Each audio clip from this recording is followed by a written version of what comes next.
How's it going, everyone? As we are wrapping up the month of January and heading into February, here is when the game releases are actually picking up. We've got a bevy of new games dropping this week. Some I'm super excited for. Some of the games are lower key titles, but still titles that look interesting, look unique, and a wide variety of games as well. Got 9 new games to go over for this week's releases. So let's go through all of them. Kicking things off, we have the Nintendo Switch exclusive, of course, the biggest release of January in my opinion, and that is Pokemon Legends Arceus. A lot of people have been looking forward to this for quite a while. I myself have been really looking forward to it just because, I love Pokemon as an IP. It's an IP that I know many of us grew up on. However, the turn-based RPGs, while they definitely have a place in the market and so many people love them, for me, that's gotten a bit redundant. So seeing something that is utilizing the Pokemon IP and then it's so different, it is this action RPG, it is a little bit different, getting comparisons to Breath of the Wild, which is incredibly exciting. This is a game that has quickly gone up to one of my top anticipated titles of 2022. I really hope it delivers, and I really hope that from a commercial standpoint it does well as well, just because that'll incentivize Nintendo to make more games utilizing such a fantastic IP. But I'll still play the turn-based RPGs, but at this point, with Pokemon, I do want something a little bit different, and it looks like Pokemon Legends Arceus is going to give me exactly that. The game is dropping on January 28th. Next up on PlayStation 5, we have Uncharted: The Legacy of Thieves Collection dropping on Friday, January 28th as well. Of course, this is Uncharted 4 and Lost Legacy upgraded for the PlayStation 5. Now, the pricing to this collection is absolutely atrocious. Do not be buying this collection for $50. I believe that's the price point. Yeah, 50 bucks. Don't be paying 50 bucks. Guys, you can literally go to GameStop and get a used copy of Uncharted 4 for $5 bucks. So just get a used copy of Uncharted 4, then you can pay the $10 upgrade fee and you'll get the entire collection. Yeah, if you upgrade from Uncharted 4, you get the entire collection for $10. So that is a great way to go about things. I don't want people to be dropping 50 bucks on this collection. It's honestly one of the more egregious price points I've seen out of a collection. Just go to your local GameStop, go online, pick up a copy of Uncharted 4 for $5 to $10, and then upgrade it that way. Uncharted 4, in my opinion, is a great game. It's probably my second favorite out of the Uncharted franchise. I kind of go back between Uncharted 4 and Uncharted 2. Both are really great. Would have been nice to see Uncharted get the, Uncharted 2 that is, get the upgrade treatment as well, but we have Nathan Drake Collection on PS4, and that runs and looks pretty good. I don't really know how many upgrades a PS5 release of that trilogy could do, but Uncharted 4 and Lost Legacy, those games do look really good on the PS4 or PS5 upgrade. We'll bump them up a little bit again, Friday, January 28th. Just don't be dropping 50 bucks on this one, guys. Get Uncharted 4 and then upgrade it that way. Next up, we have COGEN Sword of Rewind, a game that I've been talking about a little bit as we've especially gotten closer to its release. This is a game right up my alley. You guys know I love me my 2D action platformers, and that's exactly what this game's got going on for it. Some unique time-bending mechanics as well. The game notes: rewind, rethink, redo. COGEN is a brand new kind of 2D action game where there's no time for death. The game's story notes: awakening to find herself sprawled on a floor of hard steel. The first thing that greets Kohaku's eyes is a strange talking sword named EXE Breaker. Unsure of where she is or what's going on, she agrees to the sardonic sword's proposal to join forces, and together they journey deep into the heart of a transformed Kogen city, once the main character's hometown. The game is definitely reminiscent of action platformers like your old school Mega Man titles.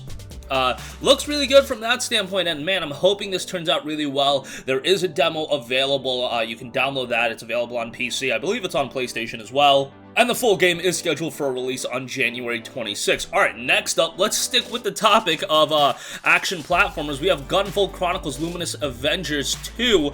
This is one that Gunvolt Chronicles has been around for a long time, and it's been doing pretty well. All the games have been solid from my experiences with them. I haven't played all of them, but Azure Striker Gunvolt is always a game that I have a good time with. I love the collection on Nintendo Switch. Available on PlayStation as well, and again, if you're into Mega Man style games, this is something that'll be right up your alley. So hopefully this and COGEN Sword of Rewind both turn out well. If you're a fan of action platformers, definitely reason to have both of those on your radar. Next up, we have The Longest Road on Earth, a pretty interesting game published by Raw Fury, done by Brainwash Gang and TLR Games. This came out on PC back in May of last year, and it's got a very, very trippy art style. This black and white look that I think looks really great, and it notes a thoughtful and deeply personal title with stripped-down mechanics. The lack of dialogue or text allows you to create your own narrative through your time with 4 characters. Each short story will allow players to be swept away by the haunting lyrics of over 20 original nostalgic songs. The game has a very positive reception on Steam, 184 reviews, 86% of those reviews are positive, so not like a huge reception, but seems like the people that played it did enjoy it. It's a $9.99 release, so a little bit on the cheaper side, so that's always nice to see. This one is due out on January 27th. Next up, we have a VR title in Wanderer. Built from the ground up for VR, Wanderer has a unique blend of escape room style puzzles, tactile hands-on interactions, and action arcade sequences to bring you the ultimate time travel adventure. Are you ready to walk in the footsteps of those who have gone before you? Visually, the game looks quite good based on the images that we've seen. It is a puzzle game. It has some adventure elements as well, so just bear that in mind. VR games and puzzle games typically do go together pretty well, so hopefully Wanderer falls in line with that. This one is dropping on January 28th. Next up, we have Reverie Knights Tactics, a turn-based tactical RPG with strategic battles on an isometric grid. If you guys are familiar with these styles of tactical RPGs, you'll find yourself right at home.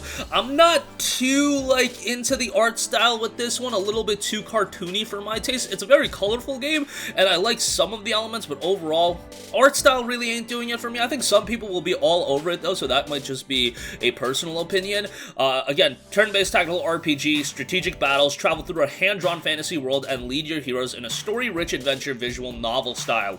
Again, very colorful game here. If you're into tactics RPGs, one that'll probably be right up your alley. Next up, we have Cannibal Cuisine, which is coming to PlayStation 4 and PlayStation 5 on January 25th. Now, this is one that came out on PC back in early 2020. A very positive reception on this one. 51 user reviews, 82% positive on Steam. Co-op, cook 'em up, chop up vegetables, fruits, and tourists, and serve your divine delicacies in arcade style with up to 4 chefs. Definitely a game that is going to naturally see comparisons to other games like this, but, you know, if you're into co-op titles, might be something to keep an eye on. And again, a very cheap price point with this one, a $12.99 price, and it'll be out tomorrow.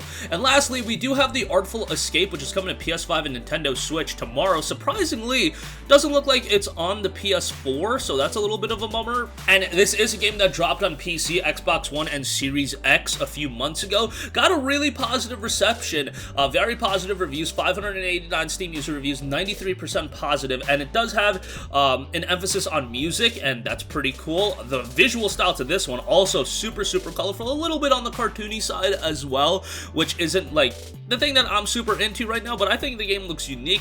The game notes a teenage guitar prodigy sets out on a psychedelic journey to inspire his stage persona and confront the legacy of a dead folk legend, starring voice performances by a pretty notable cast here. And again, a game that got a pretty positive reception, an 80 on Metacritic as well, so decent reviews from the critic. I mean, an 80 is actually very positive, so good to see that. And Annapurna Interactive has kind of been on a little bit of a roll, putting out a lot of more quirky, interesting, and unique games, and hopefully the Artful Escape is another one in that repertoire for them. Again, it already came out on Xbox and PC and had a pretty solid reception over there, but that's gonna do it for me. Again, relatively good week of new game releases. If you got a Nintendo Switch, I'm sure Pokemon Legends Arceus is at the top of a lot of people's list. Uncharted, while I think that $50 price tag is absolutely egregious, go pick up a copy of Uncharted 4 from GameStop for like $5 and then upgrade it and you'll be good to go. COGEN Sword of Rewind, super excited for that, hoping that turns out as good as possible, but that's going to do it for me. Sound off with all of your thoughts in the comments section down below. Thank you for watching and goodbye. Hey guys, we hope you enjoyed the video, and if you did, make sure to hit the subscribe button, and if you're already subscribed, do us a favor and hit the bell icon. This way you'll be notified whenever we post a new video. That's the best way to keep up with all of our uploads, and we usually try to upload 2 videos a day. And with the bell icon hit, you'll be notified whenever we do upload a video. As always, thanks for watching.